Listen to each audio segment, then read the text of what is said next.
Hello, everybody, and welcome to the inaugural first ever podcast of the Council of Housecoats. My name is Adrian, and with me is my good buddy John. How's it going, guys?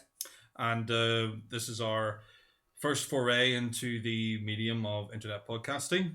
Coronavirus and lockdown seem to do that to people. Exactly. If you're stuck at home with nothing to do and you want to kill a couple of hours listening to a couple of dickheads talking about crazy stuff, then you are joining us at the very perfect time. Because Lord knows there isn't enough stuff on YouTube about Marvel.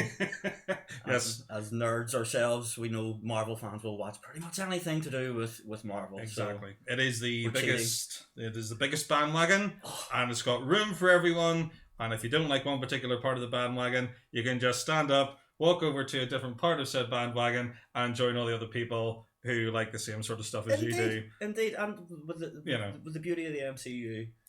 is that if you're into different genres, we've got you covered, man. Like I know a lot of people on the internet would probably just call us marks for Marvel, just total Marvel boys, but.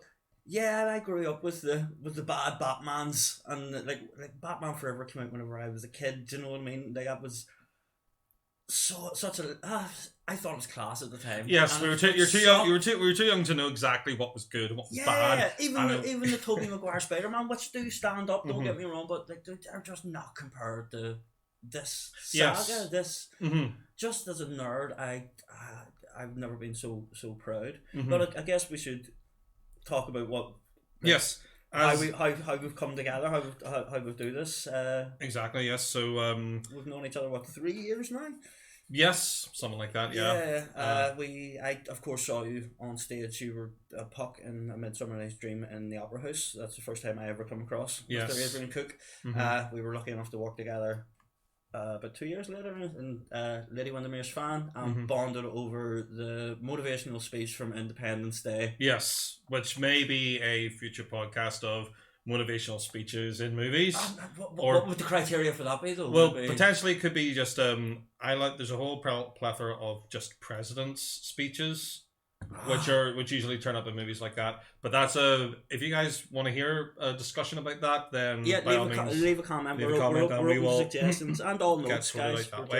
Yes, this is our first time, so if you really don't like it, then tell us. But if you really, really do like us, tell us even more, because everybody likes positive reinforcement. Yeah, absolutely. Our parents didn't love us enough growing up, so we all had to get all our validations. Yes, we need attention. Strangers on the internet.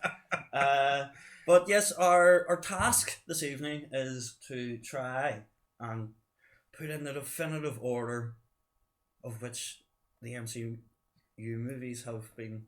I don't know, what did you judge your criteria on? Okay. When we said we were going to rate the yes. MCU, that can mean a lot of different things. We were going to take every MCU movie from Iron Man to Spider-Man Far From Home. So no X-Men, no... if it's not canon, it doesn't go in. No Raimi Spider-Man, no Venoms, no Sony Spider-Man. Yeah. Because all that stuff still isn't fully integrated and stuff. And it's different universes, none of your Fantastic Fours... or your Fantastic or any of that Green nonsense.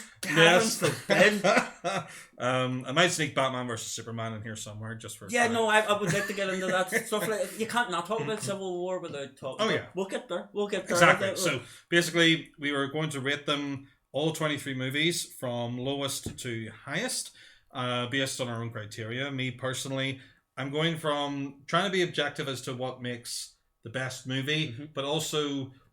A lot of it comes down to what I find most entertaining, but also say I'm in the house and this movie comes on and it's like, I'm going to watch that. Regardless of how many times I've seen it before, if I want to rewatch something over something else in the MCU, that's kind of where I would come from as well. What I really got the most out of each movie, and that's why my list, I'm pretty sure, is going to be nothing like yours. I think that's where we can't have a council of Housecoats without a little debate, so I think that's where the beauty of this might come in, because my criteria is kind of the same. It's watchability, it's like how much that said movie influenced the overall arc now that the arc is finished, and I can go back and look sort of retrospectively. Like big plug for Disney Plus for the Yes. Yeah, All hail Disney. Yeah, we all work for Disney at some point. I'm so happy with it. Like, just going back and watching the cartoons as we were discussing earlier on. Indeed. Off the air. But just having the whole MCU, or for the most part, they're holding a few back for obvious reasons. But it's just been such an honour and lovely time to, like, if this horrible virus that's sweeping the world had hit at another time. Like, even 10 years earlier, I don't think would have been nearly as evolved to cope with it. I think I don't think so. We would have been. It would have been a lot tougher. I think because, again, 10 years ago, I don't think we were connected, but not as fluently as we are now. Yeah.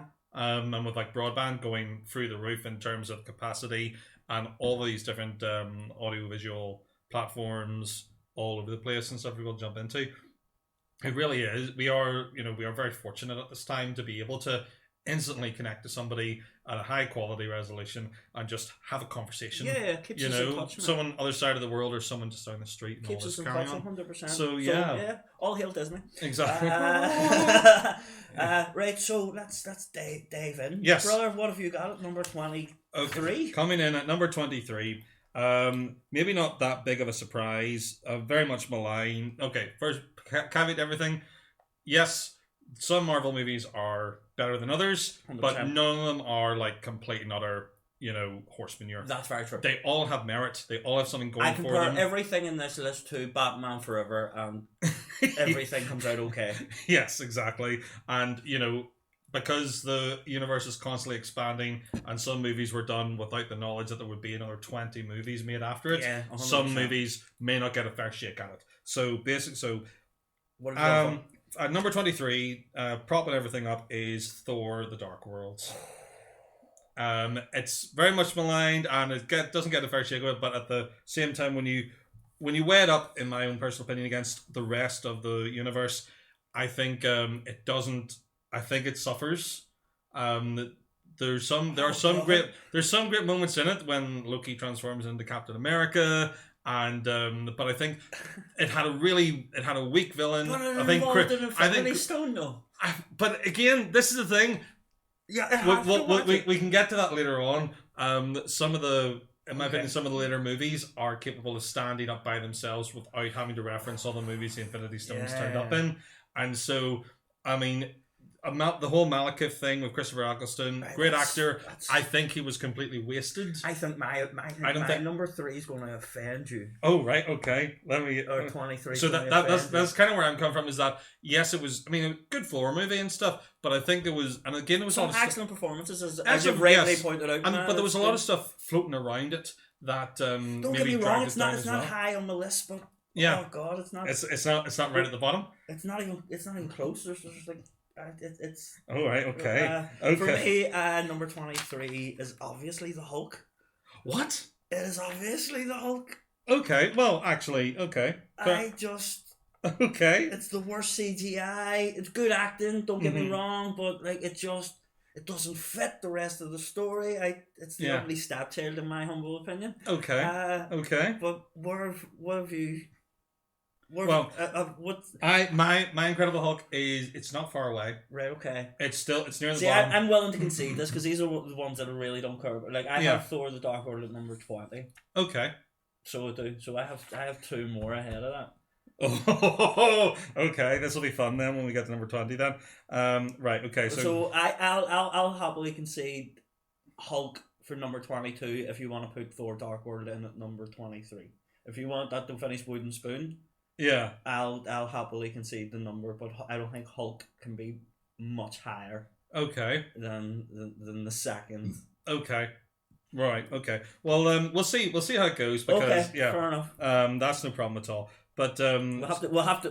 We're the council. We have to come to a decision on these. We can't consensus. But we can't just judge it off our 2 first opinions. I totally exactly. Agree. Yeah. So, we can horse trade as we go. We can, or even at the end, we can maybe try and find consensus as we go. That's true. And see where the correlation lies, and then go from there and stuff. So what's your 22 then? My 22 is again hasn't had a great shake, but I think it kind of deserves it.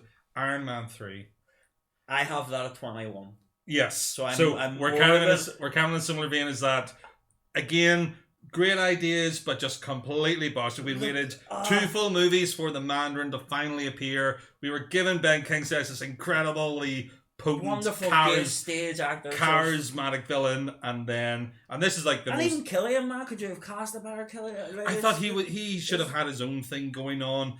And then it just got really weird and complicated. The notes I've made on it is that it left the most untied knots of all the M.C.U. movies. Even more so as much as we're belaying Thor and Hulk. They make sense in the arc.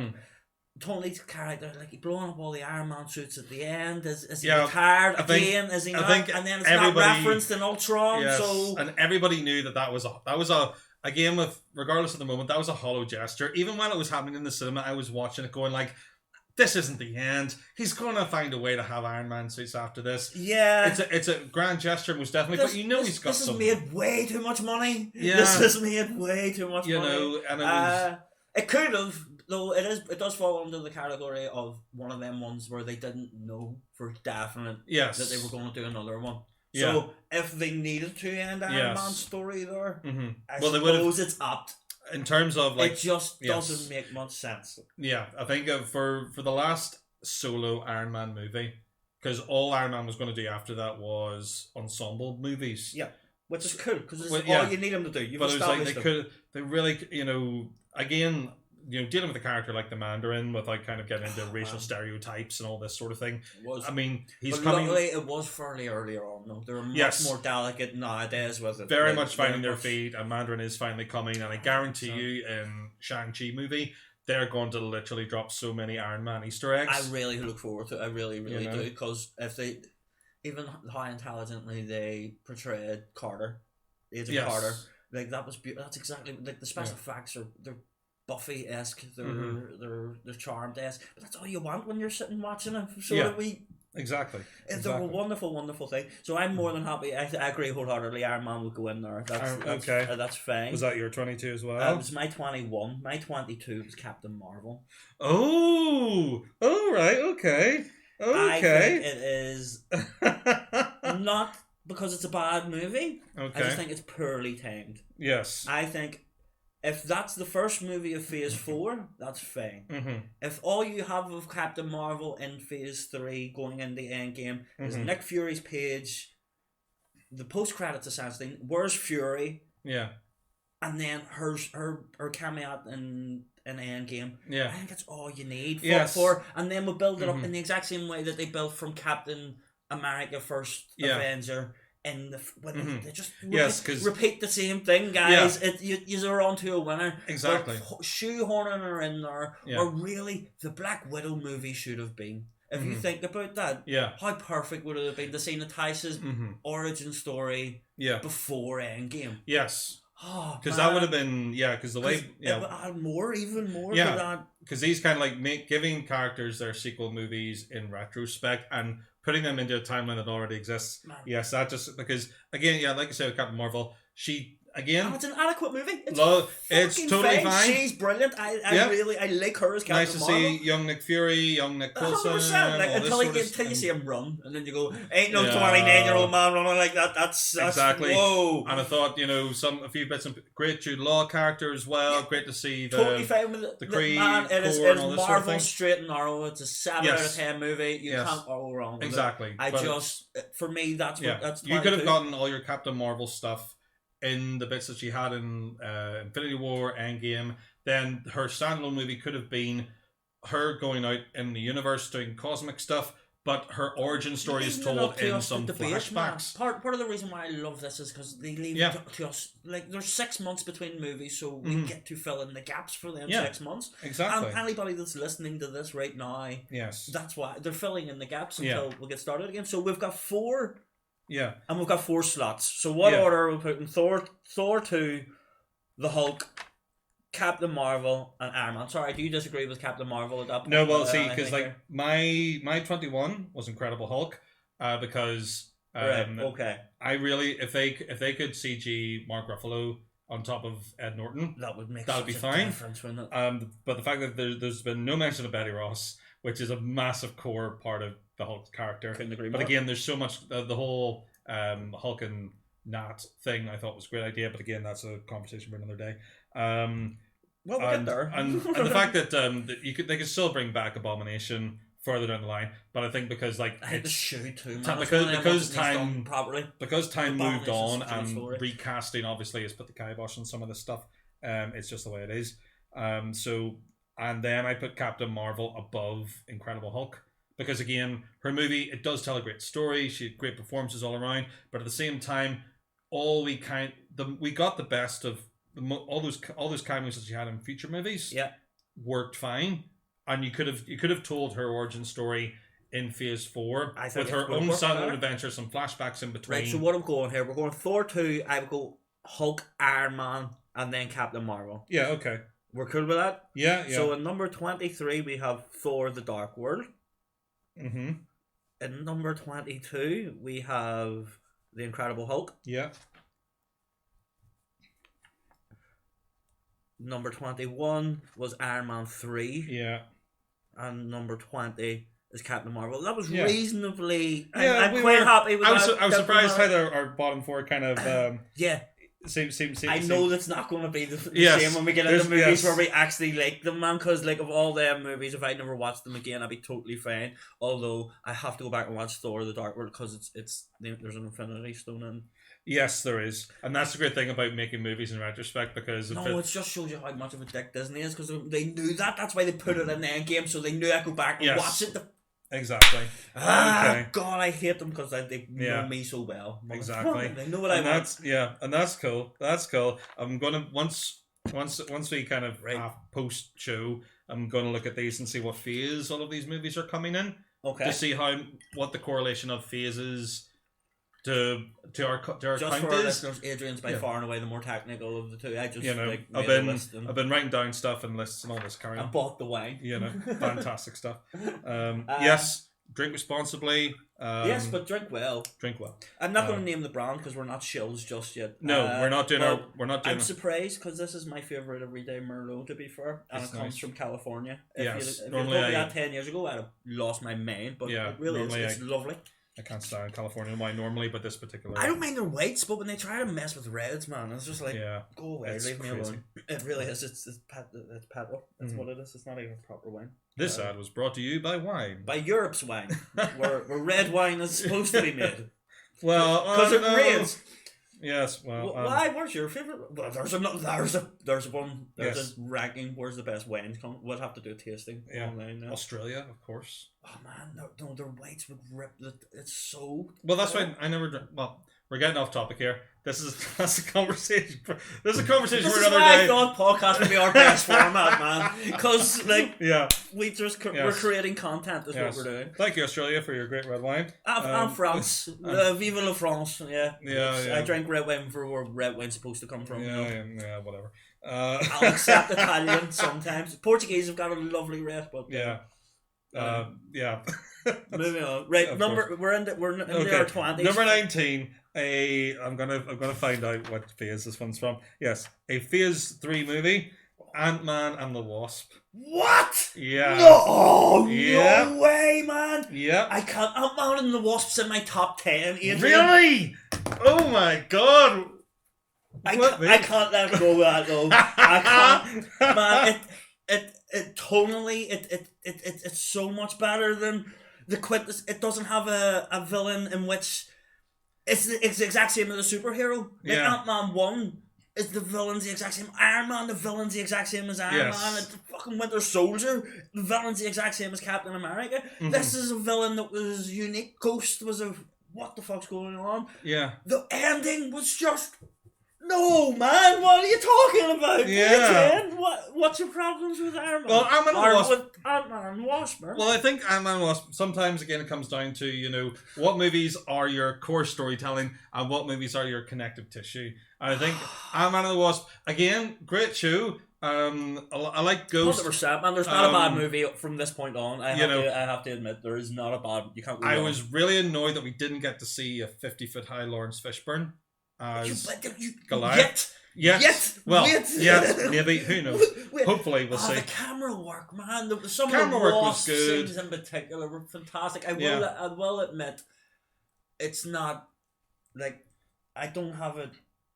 I'm well. I know it's not Nain. I think she's gorgeous. That's kind of where that comes from. It was and it was a good way. She just it's main. That's brilliant in it as well. Sorry, not being and not to objectifying or anything. It does have this incredible way of because there's some movies which are literally just positioning to get people into position for your Infinity War and your Endgame, your big end of series climax, but to the very end. But you have to go through all that just to get to that one moment, and potentially you could do it without even having that Man in the Wasp in the mix. You could just have like him turning up out of this and saying, "Oh, this experiment," But that's I know, and again, let's take this in a block again. So, yes. Man in the Wasp. I can't believe I'm putting this into this category.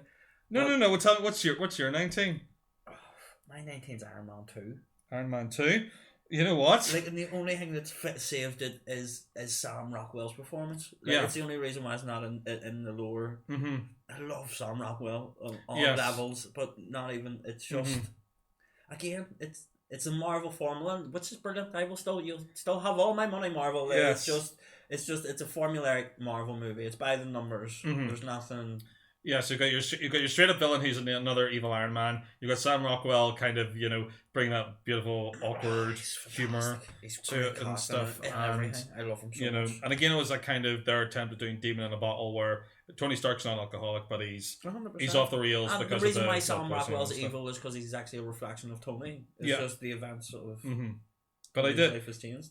Yeah, but I love again, great moments of like Whiplash / cutting a Formula 1 car in half. Was Iron Man 2 close? Iron Man 2 is my 18. Okay. We're not that far apart. So can we agree on Iron Man 2 at 19? So I can just save the Wasp a few... I will concur with that one because, Iron Man 2 does... There's more going for Man of the Wasp. I suppose I should mention my 18 then. Yes, what's your 18? My 18 was just Thor. Oh, the first Thor? The first Thor. See? My note is, not bad, feel drunk when watching because of the tilty camera. Mm-hmm. But yeah. Okay. Where do you have that now? Oh, I have Thor quite a bit higher, and you might not like me for the movies that I have beneath it. Yikes. Okay. Oh, man, I'm surprised thus far, so... Yeah. Like, we agree so much on Marvel too, though. Like, as I say, not a bad movie from, like... Yes. Okay, so... Well, they're all not bad movies, but, like, you know what I mean? So judging by Batman Forever standards, all of them are masterpieces, you know what I mean? Of course. Well, my 18 was Iron Man 2. For those reasons that we've said before. Mm-hmm. And you put Thor in at 18 and stuff, so... Where have you got Thor, though? I have Thor up at number 12. Right, because... I'm going to sacrifice my Ant-Man and the Wasp and Thor, and we'll debate that higher up the chart. Exactly. So what have you got at 17 then? At 17, I have Avengers Age of Ultron. I think I'm bang on with you. It's 7. Oh no! This is why your friend's not going to like me. Yeah. My number 17 is Far From Home. Right. Okay. Okay. Fair enough. Where's my Ultron 16? 16. So right. I'm more than happy to put Ultron in. Great story. Brilliant story. Amazing, great ideas for like the Vision turning up. It's the start of what we would call the saga. Like when my mum went, I don't want to watch the origin stories. I just want to know what's going on. Like, I know how Captain America. I remember the comics from growing up where they come in. You go Ultron. Yeah. Because it explains why the Hulk leaves. It explains who the Romanovs are. Yeah. She can build on that, and she has done. To be fair, she's only like Ragnarok now, which is I envy her. Imagine watching Ragnarok for the first time. Yeah, this is it. I was so unprepared for that movie. We'll get to that one eventually. Brilliant but stuff. Ultron at 18. Let's see. You have him at... I have Ultron at 17. And I have him at 16. But we're skipping... We're sacrificing one each for Thor, 1 and Ant-Man Wasp. Yeah. So Ultron was in at 18. Okay. That's fine. Agreed? Yeah, that's fine. This is getting hard now, mate. Okay. Because Ultron's not an awesome, not a bad movie. Like I would totally stick it on a Sunday afternoon. Amazing performance and stuff, And again, sometimes like if you had a choice of 5 films, all in the M.C.U, I'm pretty certain Ultron might not make the cut for you. No, because I'm sure there's more. James Spader, perfect as Ultron. Graphics are great. But if you were a well-known robot, would you make quickie remarks? Yes. Like, Cinema Sins makes me think like this. Exactly. Man. They're so good. You know, maybe they could have. And Cinema Wins too. I love all the internet guys. Indeed. This is why. Yeah. So Ultron, we've agreed on Ultron, right? I've got Far From Home. Far From Home at 17 is what 17? I've got. 17. Okay, right. So that's your 17. Okay, so Age of Ultron. Okay, number 16. There's one before that. For my choice. Yeah. I've got as far as 16 here after Age of Ultron. Above it, at number 16, I have Captain America: Winter Soldier. Because believe it or not, I never actually went to see it in the cinema. I don't have to and I had to catch up with it later down the line. Because I'm gonna have to veto. I have I have Winter Soldier significantly further up. Further up. Okay. Just on the fact that it's actually a brilliant film. Yeah. It's like if you didn't watch the M.C.U, if you didn't watch. Yeah. If you don't believe in superheroes and all that, and you just want like it looks like a James or Bourne movie. Mm-hmm. It's just a highly functional human being kicking ass against other highly functioning human beings. Yeah, I had a great spy narrative. This may be impossible. Yeah, but then I think there's enough in Civil War to give you enough Bucky, Winter Soldier stuff to know where he is, where he's coming from, without knowing exactly the origins of Winter Soldier stuff. There's enough Winter Soldier in Civil War to give you just enough background and to know why and because you know Bucky originally from the Captain America First Avenger. Yeah, I think there's enough there, and that again not to this Robert Redford and but again Hydra man, no sorry, the elevator scene. Hail Hydra. He wants to get out, sort of thing. Yeah. Yeah, if you want to get not on his man. That's such a good movie. Falcon. No way, man. There's no way. There is no way. Ant-Man. Not one is better than that. Yeah. Okay. I'm vetoing Winter Soldier for now. Okay, I'll keep an eye on the numbers here. Right. I'm at 17 where I'm comfortable with. Right. Okay. Okay. But I am willing to because we've blown past. We've agreed on one as far as I'm concerned. Yeah. Thor 1 doesn't. Where do I have Thor 1? We still have to talk. Let's talk about Thor 1 again. Okay. Yeah. You have it significantly higher, yes? Oh, it's 12, isn't it? Yeah, right. So in the frozen out box, yes, we have Ant-Man and the Wasp, Thor 1, and Winter Soldier. There are frozen out ones, right? Okay. So what's next on your list? Far From Home. We'll have to go into it. Yes. God damn it! I wish I could get it higher. I have Far From Home above Winter Soldier. At number 15. Again, I can agree with Far From Home. I think it suffers from the scheduling. In that, and Mysterio was amazing. Mysterio was amazing. Was done very, very great well. Stuff. It just didn't help. It was weird, and there's some great performances and everything, and it brings on Spider-Man's arc. Dealing with the PTSD almost of people disappearing for 5 years. Yeah, but I think it's victim of that thing where if your end credits is the best thing, the most memorable thing about your film. Yeah. If all anybody wants to know is how are you going to progress this to which is Spider-Man's very much identity being far from home. Stuff. So we're both comfortable with Spider-Man and at 17. That's a no-brainer. Thank God, man, because we're disagreeing on Winter Soldier so hard in my head right now. It's just going, what are you talking about? And I'm sure you're the same with Thor 1. Yeah. This is good crack. This is good. I hope the listeners are enjoying this. But yes, this is great stuff. And we can get into deeper cuts as we go along if you want to, but maybe we'll save those for. Well, it's going to be a lot. Like we're only at 17, alright. Exactly. If we get 2 hours out of this thing, and then we can do a half hour sort of clean up. And I think so. Yeah, good stuff. Man, we've got enough way. We can talk all night and edit if you want. Oh yeah, very much so. Right. So, what have you got next on your list? Okay, that hasn't been frozen or used already? At 14. Above Far From Home for me is Ant-Man, the first one. Really good story. Really cool to see that kind of the fact they could adequately do a hero like Ant-Man. Give him all of his powers. I'm more than comfortable with that, man. That's 15, and if it's saving. I think it's a better. I think the Wasp, Ant-Man and the Wasp, is a much better movie. I think we'll see. That's why I had Ant-Man higher than Ant-Man and the Wasp, because I think it's. I know I'm going down on the sword with Ant-Man and the Wasp, and it's coming. If we're going to disagree, and we'll go right. Okay, yeah, because Ant-Man set up the tone. And it mastered it. It became a Paul Rudd movie. I totally. Yes. That's why I like it 100%. But its villain's awful. Its villain's just Ant-Man. Only. I like the fact that he knew he was a villain from the start. Yeah. And he was. There's some villains like in Iron Man 3, the Mandarin. As soon as he's rumbled, he's so apologetic about being the villain. When it comes to Sam Rockwell in Iron Man 2, he's apologetic because he knows he's trying and he knows he's failing and all this sort of stuff.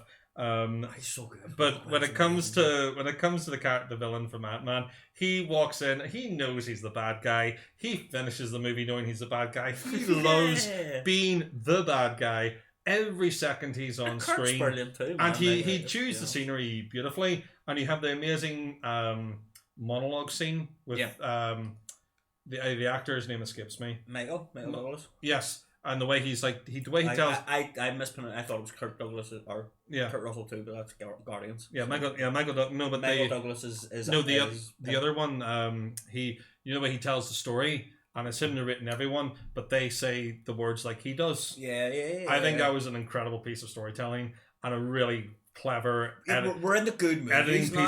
Piece of exposition and stuff. This is now so compliment territory. It isn't sort of like I don't want.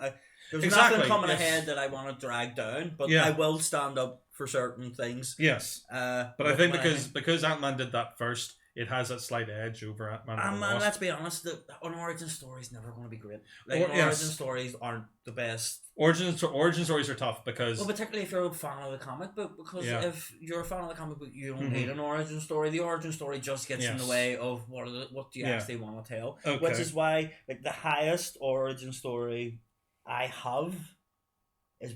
Well, it's quite a high origin story. It's Black Panther. Right. It's coming later on. Okay. Well, not now. Yeah. We're gonna have fun. It's in the late. It's in the top 10. Okay. But for now, in my list, this is good crack though. So Ant-Man's in at 16. Okay. So next on my list would be Guardians 2. Guardians 2. But I'm flipping flopping. Oh, right, okay. That's another disagreement we're going to have then. No, but I would flip and flop with Guardians 1. Yeah. Legitimately, I could be convinced of that. Because cinematically, Guardians 2 is much better. They just have more... But We Are Groot touched me in a way that I didn't think movies were allowed. Yeah. And Guardians, because I wasn't expecting it, I hadn't a clue. It was just it's like, oh, this is the new comic book movie out this... I was like, I've never heard of the Guardians of the Galaxy, but before then I wasn't an Iron Man fan before the MCU, so I didn't. But I'm a comic book fan, so X-Men was my book. That was the one I was up to date with, and still to this day I absolutely love. Okay. Guardians took me by surprise. But I would, if you do you have Guardians 2 significantly higher than 15? Yes. Okay. Where do you have Guardians 1?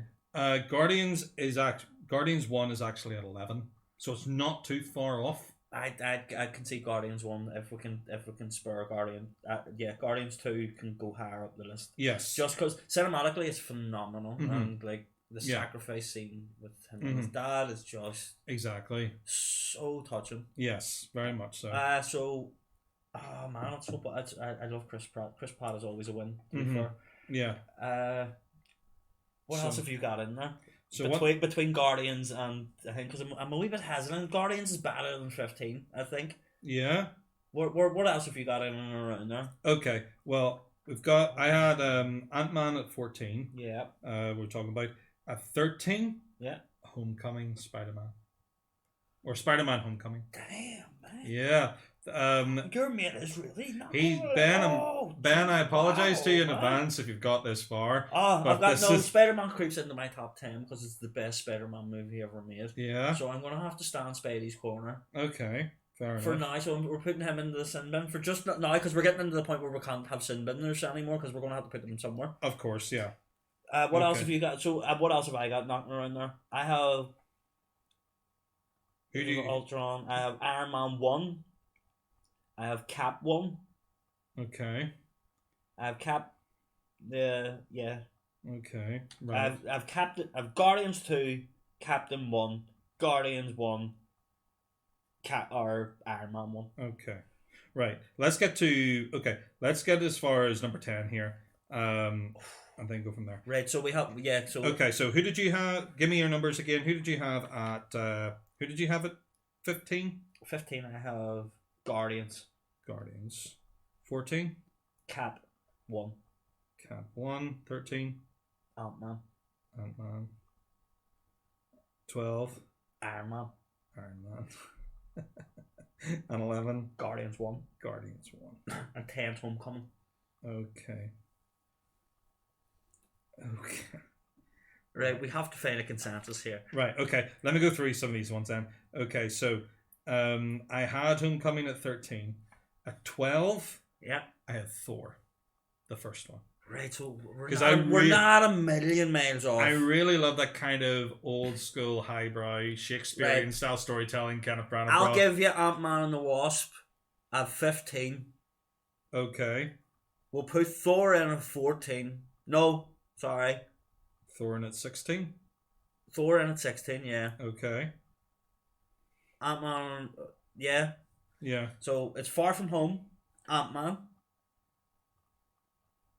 Right, I have Far From Home at 17, Ant-Man at 16, Ant-Man and the Wasp at 15. It seems so fucking low, but we can't really. Well, let's see how we go. I'm still Ant-Man and the Wasp at 15. Yeah. Thor at 14 is what I have us agreeing on. Or what did you have at 16? Ant-Man. Okay, the first Ant-Man? The first Ant-Man. Okay. All right. Okay. Yeah, okay, fair enough, because they do the same thing. Could you do it without... Right. Potentially you could drop Ant-Man completely from the slate, have all the Ant-Man stuff, and then, and Ghost and stuff. Yeah. Are you okay with that then? So we're going, our running order is Thor 2, the Hulk, Iron Man, Captain Marvel, Iron Man 2, Ultron, Far From Home, Ant-Man 1, Ant-Man 2, Thor. Okay. Guardians. Yeah, that would come in. That's a couple slots lower than what I originally had Guardians at, but yeah, Guardians at 13. Guardians at 13. Okay. Because Guardians did some incredible stuff. And I think one or two. Guardians 1. Yeah, okay. Again, okay. Great stuff to be said about Guardians 1. The use of music, I think. As soon as I say Guardians 2 at that stage, I went, no, but it's a better movie. Yeah. It is actually a better movie. As soon as Guardians 1 showed the power of so hard. Though, yes, Groot was incredible, but they took him in a far more fun direction. Because you can have when you have veteran Groot coming in, he has his moment. But then we get to start the cycle all over again, and we get to see. Yeah, man, he grows with us now. We get to see his origin in retrospect as other people's stories move forward. Did you ever see the tweet where Feige, was it Feige or one of the Russos answered the kid's question? He was like, "What was Groot's last I am Groot?" No, before he disappeared. And I think it was the Russos answered saying it was Dad. When he's talking to Rocket, man, yes. I just went, what? My wee heart just broke. I was like, mother of God. Like, these people, they have my emotions in the palm of their hand. And they've earned our trust. We're talking about phenomenal movies here. Like, I love them all. I really do. But, like, if it was turning around to a non-Marvel fan, you really couldn't go wrong from even Ultron. Like, I would recommend Ultron to somebody. Oh, yeah. Like, I've got a 9-year-old coming around that melts it, has too much energy. What do we do? Put Ultron on. Yeah, exactly, because you've got all the different kinds of... great set pieces, lovely action sequence. Man, they're so phenomenal. So we're at 13. We've agreed on Guardians 1 at 13. Let's see. Hang on. Where are you? I I've lost track somewhere. Right. So I have So right now we're at 12 that Guardians 1 is at. Right. So hang on. Let's clarify here. Sorry, Okay. we can edit this bit out, yeah. No, does this make good? no does this editing. make good? Yes. This make good debate? Does it? Yes, this is our first time, guys. So Yeah. Do be gentle. We're going to be as slick as we can. But if it's going to be a nightmare, you may as well say. Yeah. We plus I don't have time for all that editing nonsense.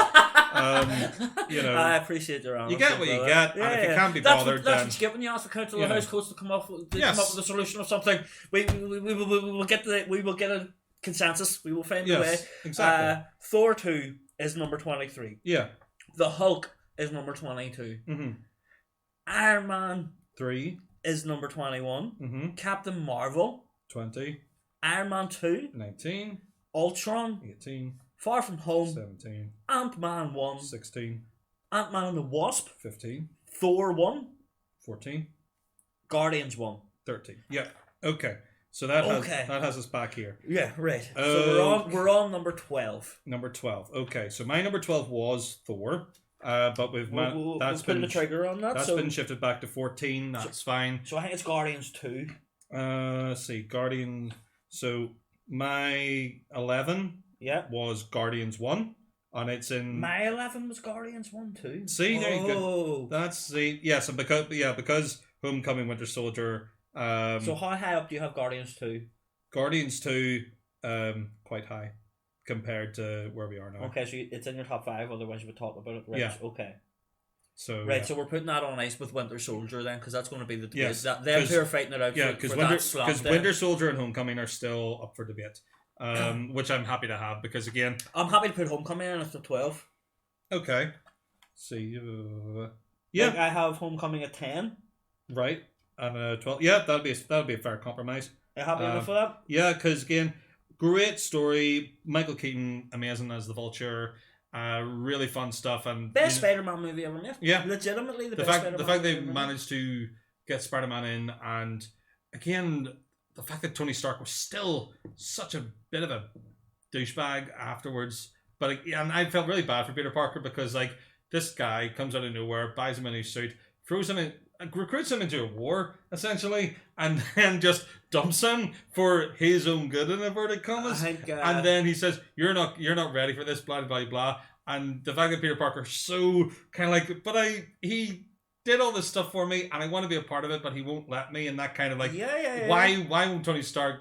It's that longing to please your father figure. It's that longing to, and you can see where Tony Stark is coming from. He thinks like being like the tough love, and it's like, no, you're not doing this. It's testament to the great moral compass of Marvel movies. Yes, man. Like I legitimately, like we grew up in this crazy environment of Northern Ireland. I grew up in the Republican West Side of the city, and Adrian grew up in a, fair to say, unionist. Carrickfergus. We're the first generation to know peace, which is quite lovely whenever you think about it. But not that we ever want to get into politics with this. But all my male role models growing up were like unbelievably violent and ultra male, macho people, and like I knew all the words of the musicals and wanted to perform. Oh yeah, skits and like I wanted to be Jimmy Cagney and stuff like that. I remember. So Captain America is a legitimate role model to me. I'm growing up like his moral. Like I said, whenever the rare occasion where I would be talking politics with somebody in this country, my most quoted thing is, "We don't trade lives." Yes. I say it all the time whenever somebody goes, "Oh, because we should just do this. We should just unite Ireland." And you go, "Well, no, because people feel so strongly that they will kill it. And if one person spills their blood, we don't trade lives, vision. That's the wrong idea, man. That's the level we're talking. That's the influence these stories, these great stories, and great storytellers of Marvel, not just the M.C.U, but throughout. Man, these what is it you said about the? It's the super that gets you through the door, but you stay for the man. Oh yes, part of the title. Like you come for these fantastical scenarios of rando ordinary person or specialist person gets superpowers and then fights their opposite number, and they have this massive adventure. But at the end of the day, these movies are shown by the fact that with superpowers, you strip all that stuff away. It comes down to very intimate relationships and very relatable ideas of, oh, I want approval from a father figure that I've never had before, and or two sisters who didn't get on, but they want to, and they find a common ground enough to, even though it's still shaky, and they realize actually that this is part of their world, even though they're daughters of an alien warlord. It shows that you're not just whenever you dial it up to 11, they are child soldiers who have been abducted from their homes, indoctrinated to fight a war that wasn't theirs, to the point where they believe in it. We can't get past the fact that the people who created Thor were very high when they created Thor. Exactly, so and you find it in the comic books as well, that even though you're dealing with incredible characters, they are saying very basic human things, and they're dealing with very difficult. Which brings us round to Homecoming beautifully, man. Spider-Man, because the great power, great responsibility. Yes. Speech. I love the fact that they bypass Spider-Man's origin story in this. I really hope the MCU never does Uncle Ben dying. I hope they never talk about it. I hope that we never see it, or it's even alluded to. We all know the story. We don't need to be shown it or told it or be spoken of it again. I am the biggest pro wrestling nerd, and we were talking about your other nerd compulsions. It would be what are they called? Transformers. Yes. Man. I'd never get into Transformers growing up. It was amazing. Something I've only come back to in recent years. Yeah. And I'm pretty au fait with some of the stuff, and nice collection and all this carry on. So yeah, it's a great. Well, it was the advertisement before the. It was glorified toy advertisement, but again, do you remember the early advertisement that showed the mechanics of the advertisement showed the machine turning into a robot and doing a wee dance and then turning back into the car. Yeah. And my initial thought wasn't, oh, happy days, they're going to make a Transformers movie. It was happy days they're going to make a brilliant Power Rangers movie. Yes. Because that's exactly... Which brings us on the Snyder points I wanted to bring up, because I think there could be a really good Dragon Ball Z movie made if you look at how they made Superman, the Dawn of Justice. Oh yeah. Man, or not Dawn of Justice. Oh, that's so bad.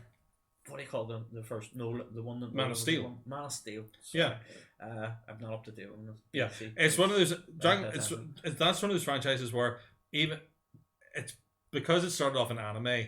And anime, you don't enter anime, particularly of that era, at level 1. You enter it at level 11, at least 1,000 even. You're entering into a world that's so heightened compared to some of the other stuff that's like and to get the idea of the scale, because I saw an episode of Dragon Ball Z years ago once at a friend's house, and he had satellite TV and stuff, and literally for the 20 minutes of the episode, 15 minutes of it was just one of the lead characters building up this massive ball of energy to attack somebody with, and it just it cuts to the B plot. It's like, oh no, we've got to do this. Then it cuts back to the hero going and then it keeps coming The thing that always sticks out in my head is our kid's my younger brother's 6 years younger than me. Yeah, and he used to always get up with a brotherly bond, I suppose. I used to always get up, and he would between 10 and 12 was my time on the TV, because it was X-Men. Yeah, and then my older brother used to. Can you remember? It used to only be 3 channels for us. Oh yeah. So it was Alive and Kicking, and it used to be the Adventures of Spider-Man. Very young Spider-Man. Philip Schofield. Yes. At 11 o'clock, and then the Chart Show would be on, and then Baywatch would be on, and it would be Knight Rider or Airwolf. Yes. Unbelievable, man. And that was my nostalgia.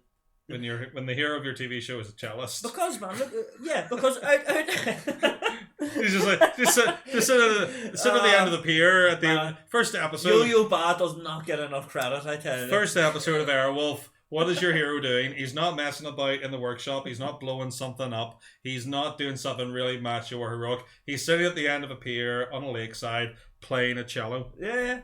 And that, that's just, that's the 80s for you. It was man, well, the 90s. The early 90s. I was 85. I was born, so you're talking from 89 onwards. I was plonked in front of the television. So yeah, WWE used to be. It wasn't because we couldn't afford Sky. So it was WCW. Oh yeah. Ricky the Dragon Steamboat. Oh yeah, Big Van Vader, Sting the and Road Warriors. even Hulk Hogan. They're all made the jump at that time, but yeah, I remember. And then I remember seeing the economy changed and we got Sky. And the first match I ever watched was the first WrestleMania I ever watched was WrestleMania 13. It was that iconic Stone Cold Steve Austin, the blood dripping down his face when he passes. And that was me. I was just like, what? I was watching all this cheesy crap on. Yeah. It blew my mind. No. But it's all. This is what this links into because man, what was going on the streets out as a wee child, escapism was everything. So you believed in X-Men's world, and you believed in the world that you escaped to with Spider-Man, and this is what these movies do is remind me of they bring me back to that feeling where I actually I cared so much. Yeah. And when we get to the likes of Infinity, man, I was broken. Legitimately, I was an emotional wreck coming out of Infinity War. I was like, what the actual... We'll get to that when we get there, because I noticed nobody's putting up the big trigger. Yes, no, we're I think we're being very careful maneuvering trying to get to... So we're okay with 12's Homecoming. Yes, 12's Homecoming. 11 I had Guardians 1. So we've already placed that at 13. So what have you got at 10? So at 10, probably not the top 10, is Black Panther. See, I've got it at 7. Yeah, because Black Panther again let's put it in the box from now because we're not a million miles off. Not a million miles away, but there's stuff in between that we might dispute on. Yeah. Okay. So 7's our thing. So right, what have I got in between? Yeah. So I have Ant-Man and the Wasp, which is gone. Yeah.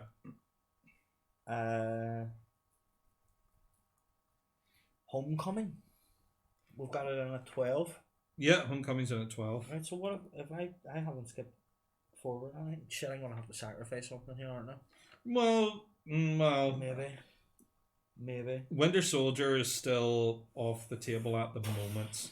Dude, don't. It has to get into the top 10. It's so fucking good.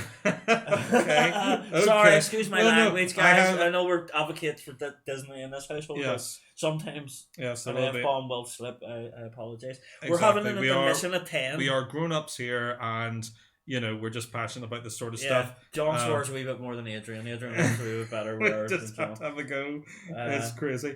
So right. Well, who do you have at number 10 then? 10 I have Homecoming, which we've just played. So what have I got at 11? Guardians 1 we've just played. Yeah. Iron Man 1. Okay. I have Black Panther at 10. I have Iron Man at 9. So you're okay slapping them at 11 then? See, I don't know. He has to get into the top 10. Because Iron Man started the quintessential origin movie.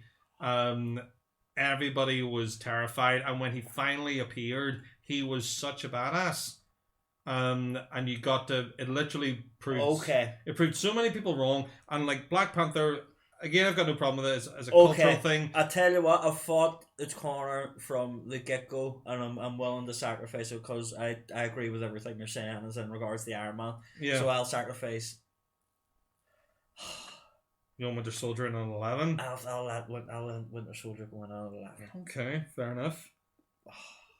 Because it means... Dude, can we sing its praises for a little just? Oh yes, Winter Soldier's great because you've got the rooftop chase with Bucky catching the shield, and again that's just heart-stopping stuff. It's Cap coming up to date with on your left and all this stuff, and 100% they introduced Sam so beautifully into the thing, and I know like it is typical Marvel, like Iron Man has a quippy black sidekick, so let's give Cap a quippy black sidekick. But it is the way it is in the comics. Yeah. Nobody, but yet nobody forced it. Yes. It just happens. But you feel Sam in certain scenarios has the edge over Captain America culturally because he's aware of traps way before Cap is. Cap has to make a list of how to be normal. Well, that's why I love it so because he is learning how to be normal. Because Cap, he's like, if these two come down the hallway, we engage. He's like, just shut up and follow my lead. Yeah. She knows how to be... Cap wants to punch his way out of every situation. Yeah. Black Widow knows to kiss me. People don't like looking at couples when they're kissing. You'll look away. You'll give us that. Yeah. That is the bit of time we need. And then you have them quip. It's such a wonderful movie, and I thought they'd done Bucky. I don't know. I think they haven't done Bucky properly. Like him fully enraged, totally seems a lot stronger than the Bucky that remembers, which makes sense because he's a total rage. Oh yeah, he's programmed soldier. designed. He's thrown with it. He's loading up with every punch, so to speak. And he's had some wonderful moments. But I'm a big fan of Sebastian Stan, and that was a wonder. I wish they hadn't given it away in the trailer. Yeah. I wish they hadn't given it away with the title. Call it something else. Call it Hydra or the Rise of Hydra or something. And just so we'll have that. Yeah. Holy shit, he's still alive. Because every comic book fan knew Bucky was still alive. Oh yeah. But it's whether or not the M.C.U. have the cojones. Well, see, that's the thing, because everybody they didn't. I think they were. The M.C.U. doesn't stick to the comic book format. They get inspired by the comic book format. Yeah, but I think they're smart. They're smart enough not to mess fans about like that, because they know that most of the people coming to see us would have already known that the Winter Soldier was Bucky, and it wouldn't have been it wouldn't have been that massive reveal to break to everybody. It would have been that moment. And is it Ultron whenever Bruce Banner reads out Wakanda? Yeah. And it was an inside joke. Yeah. That everybody who knew the comics went, yes. And I wasn't one of them guys, so that line totally went over my. See when Black Panther, when T'Challa appears in Civil War, people went yo in the cinema, and I was like, right, okay. I thought it was a militant group in America in the 70s, to be fair. Like, do you know what I mean? I wasn't aware of the Black Panther comic, but that's the beauty of the M.C.U. Like, it's just what it is. But I love it. It's like he's like Catman. Yeah, he's like Catman. I mean? Yes. He's just, I'm not Batman. I'm not as expensive Batman. I'm Catman. You know. It's like like the guy walked to the window and saw a Catwoman running past him and going, for fuck's sake, I've just built a suit. Right. I can't do that for copyright. Shall we call this intermission, gentlemen, then? And ladies, I'm sure, who are listening. Are you okay to pause it? Or do you have to stop it? Okay, we'll catch you back in just a minute. Happy days, hopefully that. Welcome back, ladies and gentlemen. Yeah, welcome back to part 2. For some people, no time at all will have passed. Hopefully, but we are with the miracle of modern technology. We are recharged, ready to go again to get into the top 10 of this podcast about ranking all the MCU movies. I'm sure many people have disagreed, have rage quitted, and I can feel the comments already. I can feel the heat of you burning your computers. Yeah. We hope so. We welcome all interaction. We will try and get back to as many of you as possible. Please send all bills for damaged property to the Disney Corporation. Yeah, because we're all Disney shills here. Yes, send all complaints to the Disney Corporation and Kevin Feige, because he will take the time to answer every single one of your comments. Or else he'll come on and be a guest with us and justify why he won't. Exactly. That can be us. Very so so 10. 10. I think like I have it at 12. So are we pulling the trigger with Iron Man? You just wanted him in the top 10, yes? Yes, I think because it started the whole thing, and it's like the one of the showed just what they were going to do with music in the entire history of the MCU is that I am Iron Man. Ozzy had no idea. Black Sabbath and Ozzy made so much money off of that song. Coming back to it and everything, absolutely great. In fairness, I think that's the whole. The MCU does that so well. They avoid the common tropes. Yes, it would have been so easy for that to be Iron Man's. Exactly, kind of showed exactly where it started from. Avenger Initiative, post-credit scene. Oh, man, the post-credit scene. Phil Coulson, absolute legend. We blew past it, but the Homecoming post-credit scene where Marvel troll their entire fan base with the Captain America post-credit about patience. Oh yes, man. Yeah, that is them. It's giving us the middle finger of the highest order, and I added up with a soup ladle. I thought it was genius of them going. Sometimes you need patience. Yes, and you find what you've been waiting for isn't really. Genius, man. Because the date I had at the time, she was fuming.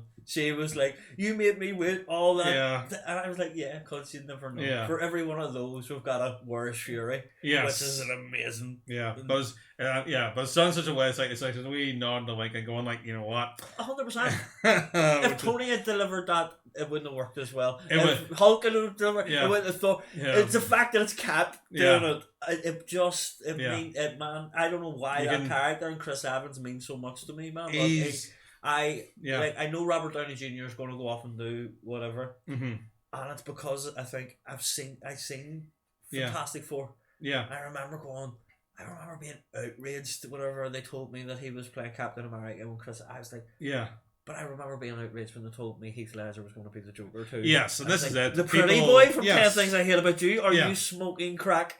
He's going to be the Joker. And then you see the first promo and you go, oh yeah, okay, he's going to be the Joker. Yeah, everyone was like worried about Robert Downey Jr. and yet he comes in, he embodies the character so well, and he gives. He is Iron Man. He is Iron Man, and he started. But I think Chris Evans is very much.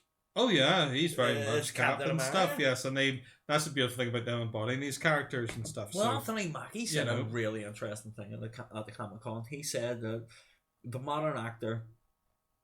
You used to go to see a Nicolas Cage movie, or you used to go and see back in the day. I think he used Jimmy Cagney as an analogy, or a Jack Nicholson movie, but you're not going to see an Anthony Mackie movie anymore. Yeah. You're going to see a Falcon movie. Yeah. Because Marvel have become the characters have become bigger than the actors. Oh yeah, which hasn't been the case. Yeah, it is in the theater. It is in our world. Oh yeah, very much so. It's this weird. It's this weird kind of blending of them together and stuff. You know, 100. But me and you, Adrian and I met at Lady Windermere's fan. My point is that you have met other Lord Windermere's. Yes. And I have met other people who have betrayed Lord Darlington, and they do give you your critique or I would have done I had done it. It's that old actors trope, you know. Yes. How many actors does it take you to were change a light bulb? Yes. It takes three. One to do it and two to say how they would have done it differently. Indeed, yes. But you know the type of thing I'm talking about, but they've transcended that now. Yes. Because nobody could be Iron Man. Like, they can't recast Iron Man. It would be the most colossal flop on... Yes. They could have an Iron Kid. They wouldn't cast... See, and that's where the cutoff comes in. They couldn't recast Tony Stark. They could potentially... But they couldn't recast the Hulk now. Otherwise, the whole thing would fall apart. The only way they got away with it was because it was at the very start. And that must have been a big... Because Edward Norton was He was really... a Hollywood golden boy, man. Fight Club had just fucking landed. But I think he wanted too much control, from what I can gather. But you have to play ball, man. Yes. Like, if you go into these franchises, man, Disney isn't It's not a democracy. It's not a democracy. It's a dictatorship, man, and that's the way good organizations are. Man, dictatorships only don't work when it comes to civil rights and stuff like that. In reality, a business but you need growth everywhere. But 100%, you have to play there. If I signed a football contract from Manchester United, it doesn't matter how good of a footballer I am. If I can't learn how to play it the Manchester United way, I'm not good to them. Do you know what I mean? It's the same WWE. You could be the best pro wrestler. You could do all the flipping shit in the whole world. But unless you come in being able to tell a WWE style match that they can produce to the kiddies around the world. John, who's out the door? Hello? Hey guys, it's me, Mickey Mouse. I couldn't help overhearing that you thought Disney wasn't a democracy. Well, I'd just like to tell you that we care and love all of our employees. And make sure you let the people know that, okay? Okay. Hail Hydra, Mickey! Hail Hydra! Okay, that was... Thanks, Mick. Thanks, Mickey. Cheers, yes. No money. How did he find out? Well, I was just really impressed he observed social distance, and like you stayed a good 2 meters away. Exactly, yes, had the mask on his face, that's why his voice was slightly distorted and stuff, So that would definitely be, always nice to get guidance from the higher ups. Of course, man. When it comes to this stuff, So Iron Man is number 10. Iron Man. Reluctantly, but Okay, Yeah. I'm okay with that, man. Like my number 10 and my number 12 have just switched places. Okay. My number 11 still upsetting me greatly, I have to admit. But Okay, but well, we'll see. we'll get there in the end. We'll see what we can do about that. With a general Okay. consensus going. So Yeah. my nine Nine. was okay. So Nine. my 10 was Black Panther. What was my 9? Mine 7 was Black Panther. So my 9 was Ant-Man and the Wasp. oh right. Oh So, wow. I'm okay. I was 10 places down. Yep. Well, for Yep, it cracked my top 10. Bro. Okay, fair it's enough. Such an ungeneric villain, man. It's not Ant-Man fighting Ant-Man and the Wasp again. It was, and there was a point to it, and everything like the restaurant fight scene is the scene that stands out in my head. Of just that's a wonderful set piece. Like it's the same as him running across the gun barrel. Yeah, it's that her running across the knife and then being so much more skilled than he was because she's the actual hero. And you've got he's just a doofus. But he's Paul Rudd, so he's Paul Rudd, and we love him. We love him so much. He is always a win. I will watch more or less anything with him in it. Okay. But yeah, I'm more than happy. Excuse me, that's the Merlot repeating on me. Okay. Yeah, so Black Panther, I'm okay to sacrifice at 9. Okay. He's moving. He's only moving 2. Yeah, and he's moved up from and I'm okay and stuff. With, Yeah, I'm Wakanda, okay. Wakanda forever. Oh, so good, so good. Yeah, it is, and we watched it together, man. I didn't see it in the cinema. I watched it on the Plus. Yes, brings a definitively spiritual kind of aspect to the table. Stoicism, man. I believe more than anybody, even more than Thor, I believe that he's a warrior. Yeah, but he's a king. Yeah, he brings that gravitas as a king more so than an actual Norse god, because Odin, yes, he is a king of gods, but he's like that crafty, conniving, SOB who will do all the hard things, but it's all hidden behind this veil of mystery and secrecy, and trying to teach his sons by talking in riddles and that sort of thing. Yeah, Black Panther, he's a king. He has done what it takes. He's inherited the throne, and he's very straightforward. It's not only that; it's got that depth where it's the only MCU movie where at the end you kind of feel like Killmonger won, because he does have that flip out moment where he's going, "You're wrong." Yeah, he's right. We should be not in the way he said. We shouldn't be arming black communities around the world and raising them. But we need to be doing more. Yes, pretending that we're a third world country isn't helping. It's something that it's an amazing. If they had have approached it in a different way, then the two of them would have balanced each other out, but they would have made Wakanda more progressive in terms of his outlook, and that would have been, he would have given them the drive to go forward. Gorgeous. But because he wanted to go too far, it's gorgeous, and they made Wakanda so pretty, man. Yes. It is like the vibranium and everything, it just looks so good. And I can only imagine on the big screen, although it does fall down greatly with the CGI app. Rhino. Oh yes, I said to you while we were sitting watching it just in our house, Armored just in our normal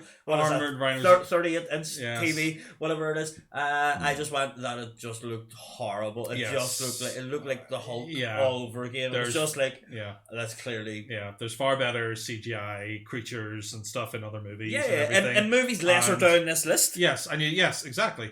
So you didn't necessarily to have it, but you had to have a kind of. I can see why I went in like the big tank and boss fight in the war the scene at the end. It didn't do any harm in the box office. I'm sure it cost a fortune to have that CGI elephant, or the CGI rhinoceros, but they made the money back. Very much so. Yes, and the fact that people really enjoyed it as the standalone movie, origin movie that it is. And I think it's the highest ranking origin movie on our list so far. Yeah. I don't think there's one after it either. I think everything else. Oh, there is one for me. Sorry, excuse me. I've got there's at least one more. Yeah. Two. The one. I have 2 more. You have 2 more origin stories. Yeah, believe it or not. Right. So what's your origin stories? Because we're in the top. We're in the 8th here. We've got to my number 8. Yeah. Is strangely enough Avengers Assemble, the first Avengers movie. Is at number 8. Right. I have it at number 6. Okay. And between that is Black Panther and Doctor Strange. Right, okay. My Doctor Strange is at 6. So, the way I have it at the moment, I have... So, will you concede me Doctor Strange, and then I'll concede you Avengers, and that will bring us to 6. So, I will put... I will go... Iron Man 10, Black Panther 9, Doctor Strange 8, Avengers 7, if you're okay. Let's see. Well, my 7 is the other origin movie, is Captain America, the first Avenger.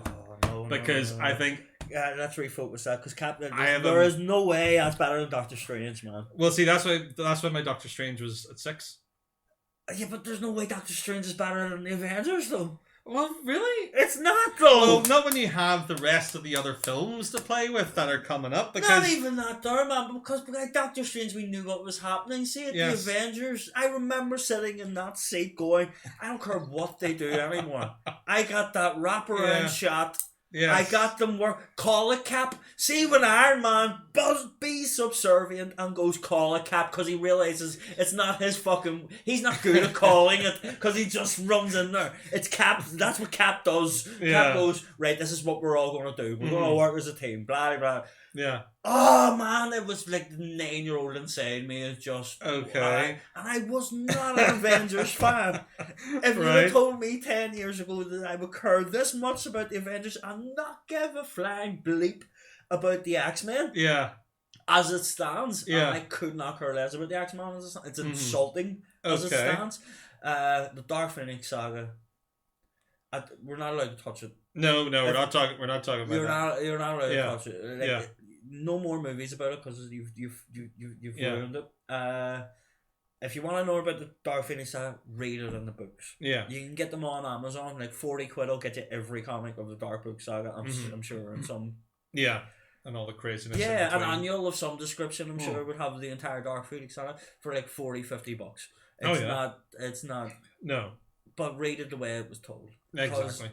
It was expertly told over 3 years, and it leads from House of M. Man, like this was seamless. Like Jean Grey and Cyclops in particular, it's such a misservice and that Fox universe. Oh yeah, well this is it. This is why it'll be a good 10 years before any of that stuff starts to come along again. You can't touch it. You can't touch it. As I said to you, I want Wolverine to be like a hitman. Like you don't see him, you just hear the claw. You just see the claws flat, and you don't see him for like 5 movies. You just see his aftermath. That will be the post-credit sequence of some movie. Is like some guy will be standing there doing something, and all you hear is a chink, whack, and that's it. It would be amazing. But we've got all this to look forward to, and if they'd started with Captain Marvel, because we're starting on a dull note. There's nothing that's going to be in Black Widow that's going to set up.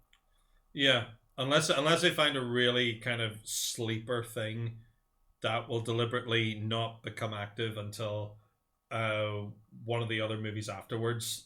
Like if they'll uncover some. I think again we're getting slightly off topic here, but when it comes to Black Widow, we've got time on this one. One of the post-credit sequences will be you'll see something. It might be a relic, or it might be a hint at another movie or another part of the universe. Maybe mutants. Maybe the Shi'ar. Well, I believe there's been a mutant reference. The earthquake under the seas. Yes. Reference to the very first mutant. Yeah. So his name escapes there'll be some sort. Don't smoke, kids. There will be some sort of reference. Potentially, they could have Wolverine coming out of the Red Room program. He could be. Well, he's Canadian. Wanda's going to set up so much. Wanda could set up the X-Men. Weapon X potentially could end up a spin-off of the super soldier things or the Russian things. You know it is 100%, man. Because that was their answer to the super soldier thing. So all you need is like one tiny reference. The multiverse will come into it. Yes, exactly. It's all coming down the line, and then I guarantee in another 10 years the top 50 movies. I put it to you. Yeah. I put it to you that part of the joy is this. Yeah. Part of the joy is turning around with your other nerd friends that you know the lingo. Yeah. And because as much as we both know a ton about this particular universe, man, you know some references that to this day you'll say something on a random Sunday afternoon and I'll go, what? Right, okay. Yeah. Oh, right, okay. Because I had no idea who the Guardians of the Galaxy were. Yeah. I hadn't a notion, but you did. You were like, dude, Guardians are crazy. Oh yeah. Do you know what I mean? You got certain references in the Guardians movie that I had to get via YouTube analysis and stuff like that there, and sort of like, oh right, that's what that is. Funny. Right, so where are we? Number 8. So that means we're going to slide. Okay, so basically, I will give you what I might do then is let's see. I put Doctor Strange at number 8. I could say I've got Doctor Strange at number 8. Captain America: The First Avenger at number 7. Okay. And Avengers Assemble at number 6. Yeah, I've got. Well, I'm okay because I've got Doctor Strange at numbers 8 and Avengers Assemble at number 6.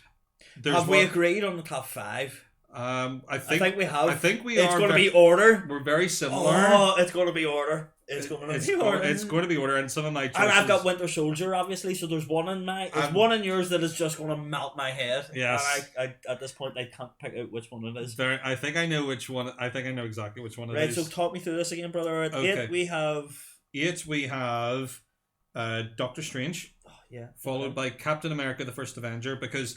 The one thing I always love about Captain America is that whenever you hear his orchestral musical theme, it is so good, and literally whenever it's woven in, it's like right there in the feels and that Star Spangled Banner. It was so perfectly cast. Like him as Small Steve's brilliant. Yes, I can't explain how much I love Peggy Carter. Like it is irrational for a 34-year-old man to have this feelings about a fictional character. Yeah, but her portrayal in Peggy, yes, and she is so beautiful and so badass and just melts my head. She gets some really good work done with her in the Peggy Carter TV show. The show's it's so annoying. Carter's fantastic, man. I am not finished it yet. I know you binged it. I went through it in about 2 days and stuff. And it's good crack. That's a whole thing by itself and everything. There's some issues I have with it. I told you how I wanted it at the end, though, didn't I? That I want Cap to come back and ask and like just pop up in a bar. Right? Yes. Oh, you've got a good poker face, you won't give anything away. Yeah, it's mad. Right, so we've got Doctor Strange, Captain America, First Right, we're talking about Cap first Avenger. Okay. Let's go into a deep dive a wee bit. Captain America First Avenger, I thought it was great. Start to finish. Well, it's all going to be great from here. It's been great from exactly, and it's like Iron Man 2. Yeah, let's be honest. Like, it was a perfect setup for a character that very old fashioned. I love the fact that you've got like Tommy Lee Jones, you've got Hugo Weaving. You've got all these great actors doing these great jobs, and again, everyone took it so seriously as well. Everyone that set the tone very much, didn't it? Yes, and it's like this is something that Red Skull, again the villain. I think it's beautiful because we didn't know it was all connected back then. Yes, we had no idea. We went hard start. Yeah, but that was it. Yeah. Other than that, you were kind of like, exactly. Okay. And there was lots of fun stuff going on in that. It was funny. It was serious. The stunt work was really good. You got, again, great setup movie because it set up so many things that kept being revisited in the future, like Winter Soldier, and you've got Peggy Carter. Yeah. You've got the beginnings of S.H.I.E.L.D. Howard Stark going to come back later on. Arnim Zola as well. Red Skull, who I knew the moment he was at the end when he grabs the Tesseract and he's blasted up into space. I knew he wasn't dead. I knew he would come back at some point in the future. But you knew the Tesseract was an Infinity Stone from that movie, though, didn't you? I didn't know that going in because I wasn't a massive Avengers. I knew it vaguely because I wasn't fully into my Infinity stuff at that point. Okay. But I knew I knew it was one of those. It was one, and I don't think even Marvel knew exactly what it was at that point. Nobody knew. They were dropping Easter eggs in case they got to. Because like the Tesseract could have been something different, but I think because in the comics, what do you call Happy? What do you call the guy that he was the director of Iron Man? Favreau. John Favreau. Man, he's class and everything. Yeah. By the way, he's phenomenal. Mm-hmm. I love him in Friends. It's one of the best cameos Friends has. But there's a wonderful interview where he's going, like, he said, imagine we got to the point where we got the Avengers, which is why I can't believe it's so fucking low. Yeah. Because that wraparound shot, that I can't explain it. It's that sort of I'm overwhelmed by the escapism. It's taken me, and they haven't let me down. Yes. Because I am such a pessimist. I think comic book movies have built you up to be such a pessimist. Of Batman Forever left such lasting scars, man. It was so like I went to see that and just it was like, this isn't the Batman from the books, man. Yeah. They haven't a clue what the Batman animated series was more intense than this nothingness. And again, the Nolan stuff got it so right. Mm-hmm. But I felt it like they delivered at Avengers 1. They delivered. I never dreamt of what they would build it to. I never dreamt of how they would make me feel come a certain assemble moment. Yeah. Like me and you sat together in that cinema. Yeah. And I just wanted to hug you. Yeah. It was just like this means this much to you too, doesn't it? Like it was but that's the beauty of this shit, man. Like people say that we care too much and what else? Well, you can care too much so long as you're not like, you know, as long as you don't force anybody else to care. I think it's fine to have these proper nerd out sort of. Yeah. I genuinely care. Like you with dragons, like anything dragon related, you like nerd out to an obsessive degree to the point where you like know subspecies and stuff like that. Oh god, yeah. I would never bring them up unless like I'm prepared for a 20-minute lecture on dragons. But I also like I'm your friend, so I like Adrian wants to talk about dragons, so I'll give him an active audience. I don't feel like we're doing that with these movies because they both mean obviously from the way this list is going, it means so much to us for so many different reasons, and the fact that we are finding consensus is quite impressive. The fact it is nice, isn't it? It's going to get debated though because the top 5 matter. I think it all boils down to the top 5. What's the top 5 MCU movies? Okay, so we're into the top 5. We're not. I've got 6. Oh, 6. So well, I thought we had Avengers at 6. Oh, we do. I just haven't wrote it down yet because I haven't talked about it. Sorry. All right. Avengers. Yes. Well, Avengers is Avengers. Brings all the characters together. It's got holes, but has a few interesting things. Got Loki. You've got that great scene we were talking about earlier about between Bruce Banner and Natasha Romanoff, where it's like, you know, it's the only time she's scared. He trolls her so hard, and he's probably one of the only person who actually fools the master spy. Yeah. He literally totally and he goes like, you know, he literally plays on her fear that you know that she's all about, and then he goes, gotcha. Yeah.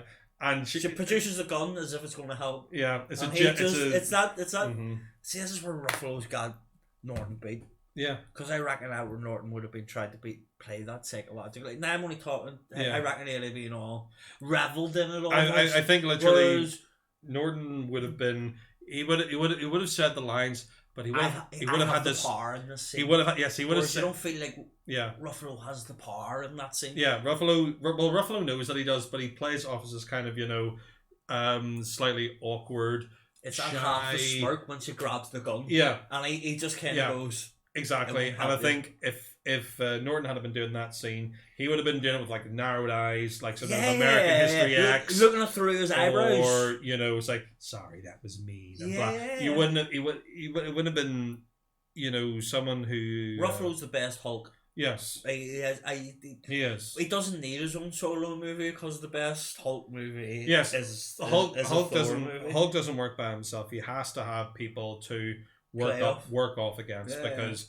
That's when you really understand how he is. Because again, we've seen the Hulk. We're talking about Avengers with that scene where he punches Thor punches Thor on the side of the head. Yeah. Well, it's just I'm still tougher than you. Yes. It's just and then puny God, bang, bang, bang. Man, again, that's close to orgasmic. Like just legitimately, like the first time I saw Hulk do that, because in my head that's exactly logically what Hulk would do. Yes. He's not going to let you finish a monologue.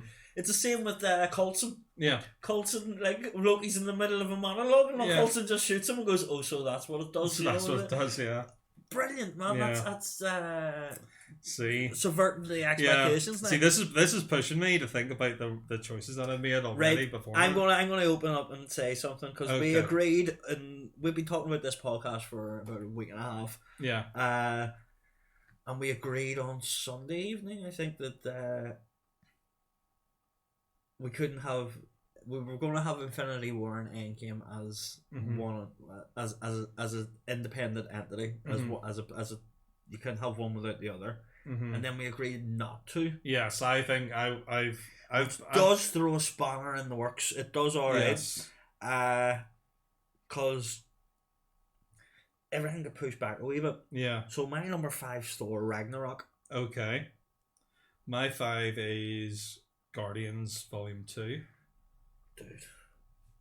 Guardians Volume 2's already been played though, hasn't it? Well, you played Guardians 2 at 11. That's why this is the one I think that you might have an issue with. Yeah. Because okay. Because I think I will sacrifice.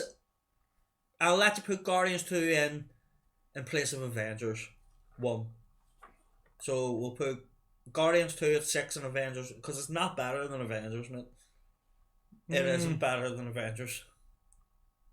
See, Right, come on. Well, see, with the Guardians 2, it takes everything from the first one and then takes it even further. It has Avengers. You have these powerful moments, but I think when it comes to Guardians 2, again, the music it's a masterstroke of using popular music in terms of because you've got better than the first one though. I think the first one uses it better. No, I think it's you don't know what you're talking about. I think Guardians 2 uses its popular culture music better because you have hooked on a feeling and all that sort of in the first one. Yeah. That's great stuff. But I think the second one you've got the use of and I think you've got skating through skate. That's amazing. Yeah. It's just and you've got the use of the. It's a lot more orchestral piece as well. Whatever with the Guardians of the Galaxy bits, that's all orchestral. Yeah, I disagree. Guardians 1 soundtrack's better. When it uses the chain, and then can you tell me that the best use of Guardians music is father and son at the end of Guardians 2 during Yondu's funeral, when literally I love the Fleetwood Mac fighting. The Fleetwood Mac fighting stuff. You don't love me. And I'm really the only thing that annoyed me about that was that they didn't use the bass riff when it went into the Formula 1 theme tune. I really wanted that to turn up at some point, but they didn't. And it's like, what are you doing? Well, there's Guardians 3 to come. James Gunn likes continuity. So. I think so, but. The Yondu's funeral, maybe I'm, and then Santa come a little bit closer when Yondu and Raccoon and Groot are wrecking everybody in the ship, just murdering everybody. Yeah, that's a great that scene. Music and the arrows, baby Groot, and you've got but we are Groot. The Ravagers at the end. No, I think the Ravagers at the end, and the space is lighting up with the fireworks. Right, Sylvester Stallone. You're going down on your Sylvester Stallone is there, doing 2-3 scenes, and then everybody else. It's like set up this other weird continuity of Ravagers flying off into the universe. You've got Yondu's kind of redemption arc and stuff, and then you've got the comedy as well. You've got Gamora and Nebula finally getting their stuff. All right. So number 5, Guardians 2, but it's not better than the Avengers. I just don't like it as much as I like the first Avengers. Right, okay. I mean, it's just it doesn't mean as much. As a movie, I cannot argue with a single thing you fucking said. Yes, it is a much better movie than Guardians 1. I just wasn't expecting Guardians 1, which is why I conceded the point. Yeah. It's just Guardians 1 made me feel a certain way because I so wasn't expecting it to be what it was. One by dance off and everything. Yeah. Oh, amazing, man. Yeah. They got my dick message. Yes. Unbelievably funny. Mm-hmm. Guardians 2 is a far better film. The performances through is it better than the Avengers? It's not though, man. I genuinely think I think Guardians 6 I can live with. Guardians 2 at number 6 I can live with, and Avengers at 5. Okay, and then it feels good because then the first Avengers film makes the top 5, mate, and it really fucking should when you think about the whole, as a universe. Okay, this is the Avengers 1 was the first time we realized this was possible. Yeah, I got you. Okay, and Guardians 2, as much as it is important as in regards to. I don't think Thanos goes for all 6 Infinity Stones while Ego's alive. Yeah. I think if Ego's alive, he's a Celestial, and that's a problem to someone like Thanos. Well, there's no Infinity Stones mentioned in Guardians 2, is there? No. So it doesn't. No, apart from when I heard about the man who held an Infinity Stone, I knew he must have been my son. Yeah, but that happened in Guardians. He knew what they were. Yeah. And then Odin, yeah. Odin died. This is all. I think this is wisecrack for YouTube land. Who turned me on this because the time this is the genius of the Russos, man. They tend like Odin died. Yeah. And Ego died. Yeah. And then Thanos made his move. Yeah. Which is fucking genius. You know what? Because the only two that can stand in his way. So as much as Guardians doesn't portray the overall plot, it kinda does. Yeah. Because a Celestial's involved. Yes. And a Celestial could be a challenger to Thanos. Yes, because Ego had the expansion, and if he's not going to let 50% of him die. Yeah. He ain't going to let 50%. And I think Ego was going to just take everything. He was. So totally was. So so that is one of the. See, that'd be interesting. Did Thanos know about Ego? He would have to. I'm led to believe he would have, man. Because they never. Because if you would they think never immediately mention or acknowledge the presence of the other. You would. But that'd be a real. I think as soon as he found out who Gamora was with, mm-hmm. he'd have done background research, and if the what do you call the gold people? Oh, the Sovereign. If the Sovereign knew that there was something up with his and the Nova Corps knew something was up with his genealogy. Yeah. You'd think Thanos would know. Yes. Would know about his genealogy too, and him killing. I like this one. He killed Celestial. Well, see, I like this one. Thanos. I think it's because even though he doesn't get the chance to, the fact that he pulled the trigger, I think that's why Thanos says that. He likes Peter because in the end he would have killed Gamora because she asked him to. Because she asked him to. If his gun worked, her head would have been exploded. But because I'm not a big fan of romance in the MCU, but I like that relationship. Yes. Legitimately. And because it's now in this weird sort of... Yeah, it's going to be funny. Yeah. I just hope that if all accounts are right, they go after, what do you call Rocket's significant other?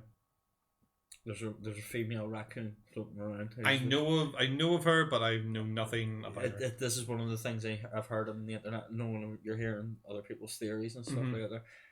I really hope, because Rocket's my favourite Guardian. Oh yeah, I love Chris Pratt. I love him so fucking much, and I think Mantis is so underrated. And we know my thoughts on. I love them all. Okay, I love them all. We love them all. Yes.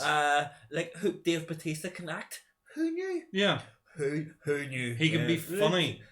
He is it's so funny in that kind of very cool, understated. I'm a WWE fan, but I would never cast Dave Bautista as Drax, and now I can't imagine anybody other than Dave Bautista as Drax. Exactly. He doesn't have loads of lines, but every line that he has works for him straight away.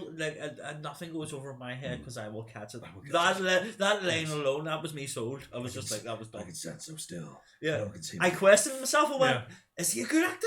Whenever he went, this is my life, I'm keeping it. You know, and then he delivered that sort of like, nothing will go over my head. I was like, he is a good actor. Watch out! Nobody talks to my friends like that mid sentence. Brilliant. Okay. Right, so Avengers is 5. Yes, I agree. Avengers is 5. Okay, I feel better about myself now. You've convinced me now. I feel okay. Yeah, because I was trying to find things that, I didn't want to have all of the Avengers movies stacking out the top of the tree because they're not. It's very Ultron's not that good. We have it at 18, man. That's how good these movies are. Age of Ultron's number 18. Okay, so Thor I have. Thor would be my next lowest down. Thor Ragnarok at 4. At 4. I actually not that far off. I have Endgame at 4. Oh, I have Endgame 3. So we're literally okay. I don't actually. I have Thor at 5. Right. But we argued because you're putting Guardians in at some point, so I'm moving forward. Thor down to 4. Guardians Volume 2 is 6. Avengers is 5. 5. So at 4, I've put Thor Ragnarok at 3 and Endgame at 4. Thor Ragnarok is my next lowest down on my list. At 4, I have Civil War. Right. At 3, I have Endgame. Okay. So, right. We've got 4 movies in 3 spaces, people. This is when it gets interesting. Okay, it is. So, because Endgame wrapped everything up brilliantly, mate. But it's a really good movie. Yes, it's. Is it as good as? I think that now I think we're kind of getting more into experiences and personal, and personal which stuff. is why we've made it to the interesting part of the podcast. Okay, this is where it's really going to get interesting. Okay, so I put Endgame at 4 because it does wrap up the story very nicely. It's incredible in terms of the scope that it goes, has a great opening and everything. But it's very heavy going for a lot of it and stuff, and you've got people dealing with everything going on, and it deserves that spot, I think. But when it comes to, is it better than the ones that set off the fire? Yeah, and it is the natural conclusion, and it's beautiful. Yeah, it's powerful stuff. Beautiful. But there's times when you get to kind of go, everything's come together, and it's sometimes hard to even judge this compared to some of the others. I put Thor. Talking the most. It is the most beautiful piece of. It is a phenomenal film. Legitimately, if you followed the backstory, it's. But at this point, I'm looking at it, trying to look at it subjectively, as in regards to. If I didn't know anything, and I just watched Endgame, you would pick up quite quickly that something had happened that's in regards to sort of. All right, there was a snap. What was the snap? We'll have to watch the other movies, right? Okay, and you would follow along with. Was it as good as everything else? And there was so many good moments. Yes. So much fan service that made me feel so good, and it wrapped up everything so nicely. But it wasn't the best movie. I didn't walk out of it the way I walked out of it. I walked out of it. When I walked out of it, I was. So are we in agreement? I was drained, but in a good way. It's like that was an incredible. That was an experience to go through. Yeah. But when I walked out of, I legitimately walked out of it going, I can't wait to watch it again. Yeah. Because I will be able to. It's like I was too tense the first time. I was overly excited. I couldn't watch it without watching Infinity War beforehand. Yeah, because Infinity. Yeah, we'll get there. Because Infinity Wars are totally different. It is. They're very different creatures, very different. So are we okay with Endgame 4 both? Like respectfully, like humbly. Yes, with respect to Endgame, because it'd be far too easy to put Endgame right at the very top. Because it made it feel the best. Exactly. As a movie and as an M.C.U. movie. It was a perfect cap to the series. It did. But it left a lot of holes too. Which is why Far From Home kind of slides down the list. Yeah, because it was it was like a palate cleanser. Exactly. So then that leads me on to my number 3, top 3. And this is literally because I enjoyed this movie so much. I was smiling from start to finish. I thought everything just ticked beautifully. And number 3 is Thor Ragnarok for me. Right. Because it opens up, again, it's self-contained, that you could just watch this film and there's enough information for you to figure out what's kind of going on from Thor opening the movie and then following, because then it draws in on a nice left door side of this is Planet Hulk coming in, and you've got incredible comic timing, but you've got some really cool poignancy and the Beast people dealing with stuff of, you've got Loki being the most Lokiest he's ever been almost so far. So good. But it's because he has the foil of Goldblum too, man. Yes. Like, Jeff Goldblum brings so much to this. Yeah. Taika Waititi directing. You can say what you like about the iffy CGI in certain scenes because they changed the venue from a city to the north. I buy it. I buy it in Sakaar. Legitimately buy it in Sakaar. I don't know what he's going to do with the next. My lady. I hope he has the. My lady Kate's beautifully vamping it up as Hela. All hail Lady Kate. Always a win. Cannot falter because she take again. That's a like. Well, it's like Doctor Strange. We kind of bros past our belly, man. Like Doctor Strange is there. Benedict Cumberbatch. Completely it's like seeing one of our own take flight, and Tom Holland's a generation below us, but Bally's not. Bally's completely. Our generation, he completely cuts the rug under Loki, and you can't. It's not she breaks fucking Mjolnir. Yeah. See whenever she stopped See whenever again they give it away in the fucking trailers, man. Yeah. Like seriously, I wish Faggy would personally oversee the trailers and how because you can get us that excited without. Yeah. See when she stopped Mjolnir, I was like. Yeah. I didn't know that Thor storyline. I legitimately thought the entire Thor story arc was nobody lifted Mjolnir either. Yeah. I had no idea Cap lifted Mjolnir. I had no idea who Bitter Ray Bill was. Yes. Until this movie. Yeah. Oh, now I do. Do you know what I mean? Now I know. And when he turns up, he is going. Well, he's in Ragnarok. His face is on. His the face is there. Masters. But we never. But when we finally see him in person, when he walks out. Well, they're talking to. Isn't this the one they're talking to Keanu Reeves about? I thought it was going to be Christian Bale in Thor: Love and Thunder. As long as he doesn't talk like this. Yeah. Well, Beta Ray kind of does talk like that. But again, that would be worth it, because when you're a giant walking horseman, dressed in Thor's armor, wielding his hammer, it's very strange to see. But then Mjolnir's been... We're getting She-Thor, so... She-Thor, that's going to be fucking incredible. Natalie didn't paint herself in too much glory, walking away from the franchise and then going, no. oh, you're worth a couple of billion, I'll jump back in now, shall I? She better, and she'll deliver as an actress, but she needs to deliver as a person outside of the film. She does. She has to buy into this shit, man. Because we care when we go to Comic-Con. Because I literally thought... Because there will come a time, ladies and gentlemen, when we can go to Comic-Con again. And we can be in a room with a table full of people and everybody have a good time and a couple of beers and just be cool with one another. It will come back, just persevere. Yeah. She has to engage, man. Anthony Mackie is the best at it. Because he will... Like, whenever you see his interviews at Comic-Con, he takes the bleep out of the whole lot. Cause it's like Hulk says, it's either all a joke or none of it is, man. Either you buy into it or you're not. Mackie's the one. Like, he is so good at Captain America, but as a person, he's a good man. Yes. This is why it's sort of perfect, man. And his whole style gets away with it and stuff. Again, it goes back to you have to play ball with Disney, man. And I think Mackie plays ball with Disney really, really well. But he's a phenomenal actor. Yeah, and these are all actors who will never have to work again. All they just got to do is live off the convention circuit. Yeah, but I think it's more of a case that you have to do whatever the fuck you want card. Yeah. And I'm disappointed with Downey's first choice after Iron Man. He took Dr. Dolittle. It's so bad. No, man, legitimately. It's what was go do something in the theatre for a couple of months. You don't have have you learned nothing from Daniel Day-Lewis? It is very much when you have to do whatever the fuck you want card. It's very much a case of quality over quantity. Yeah. Christian Bale gets it. Yeah. He's like, no, what is it? Let me see the script. Is it good? Is it... Yeah.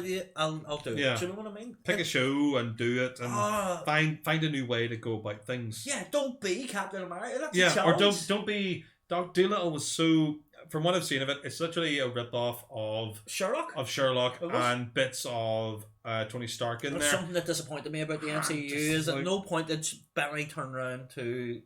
RDJ and say no shit Sherlock. Yes. From one Sherlock to the other Sherlock, and for the record, Barney is by far and away the best Sherlock. I think that's too easy. It is. It's why I'm not a raider, man. That's why I'm not. That's low hanging fruit. That's why I'm not a raider for Disney. That's why. But I guarantee you that line was written by somebody. And shot down, and someone shot it down. 100%. It's one of those things. Right, so Thor Rags at 3. I'm okay with that. It's also the best Hulk movie ever made. Yes, it managed to skirt around and put Planet Hulk movie in there. And again, I didn't think it was possible.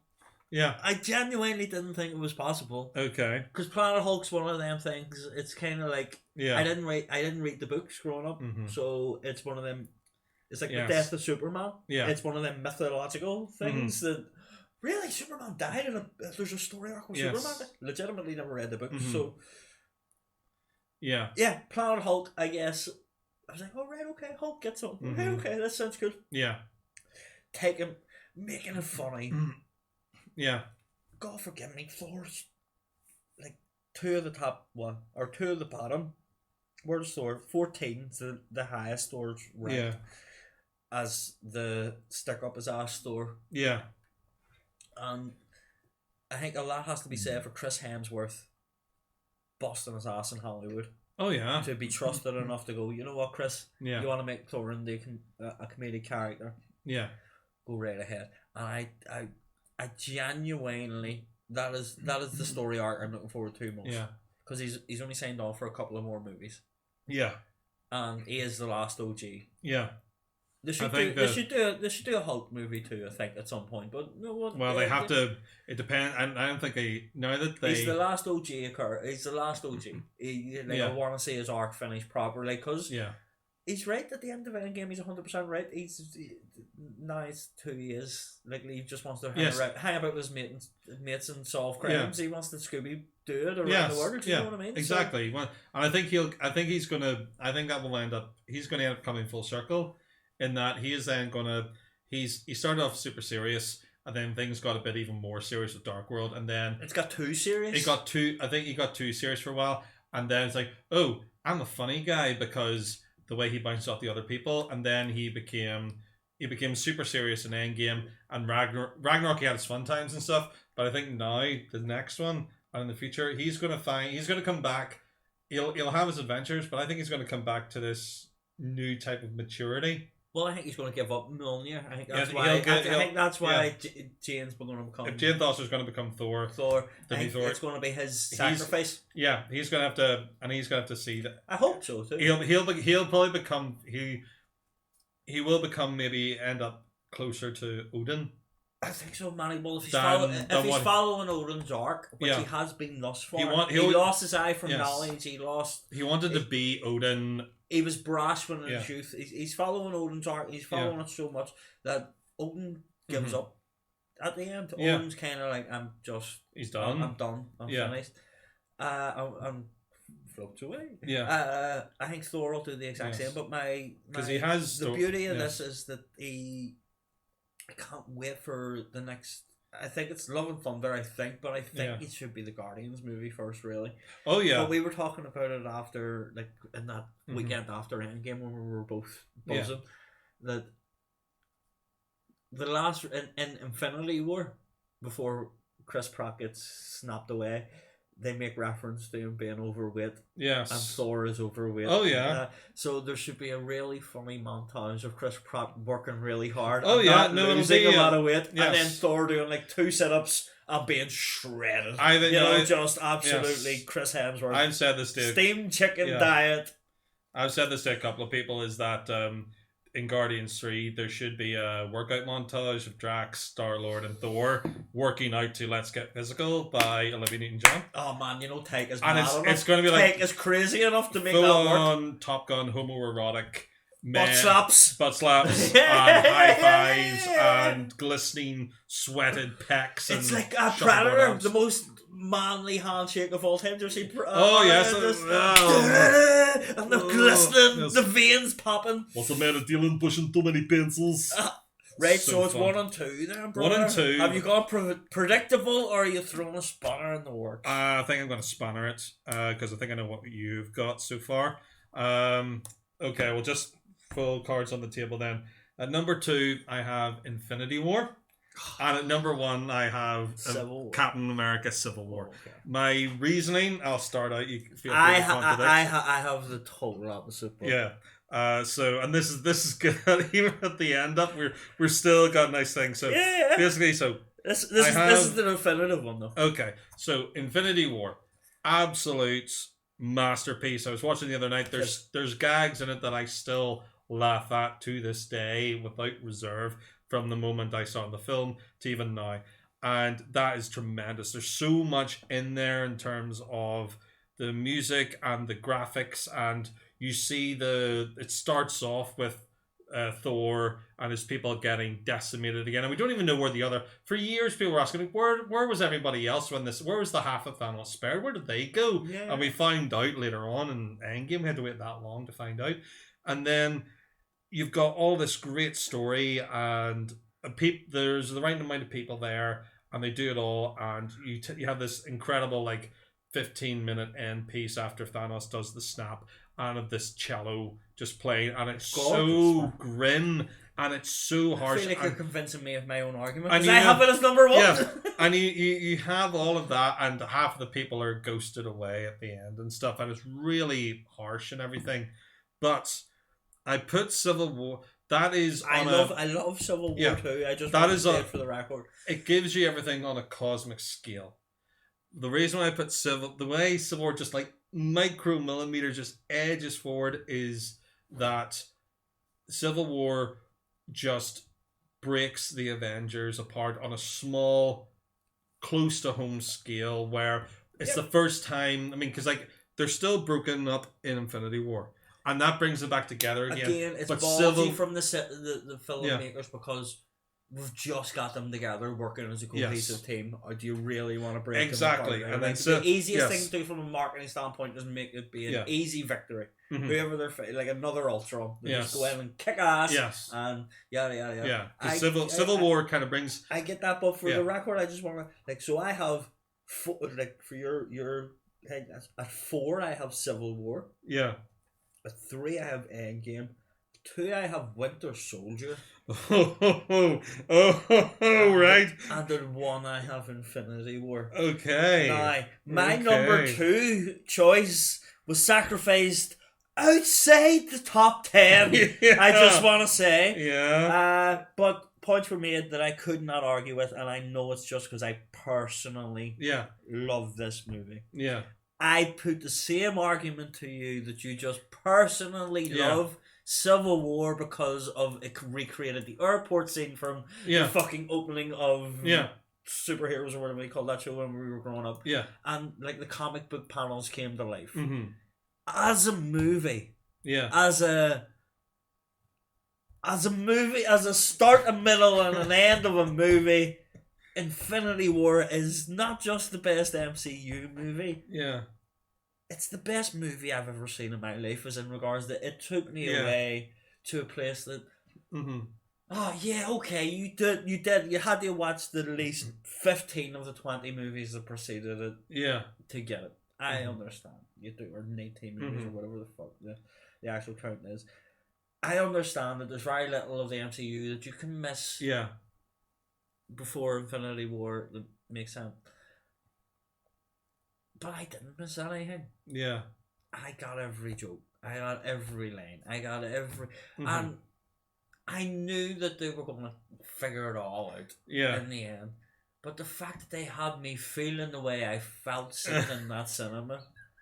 See that scene when he arrives and the wind changes and everybody on my position. Yeah. And Banner, that's him. Yeah.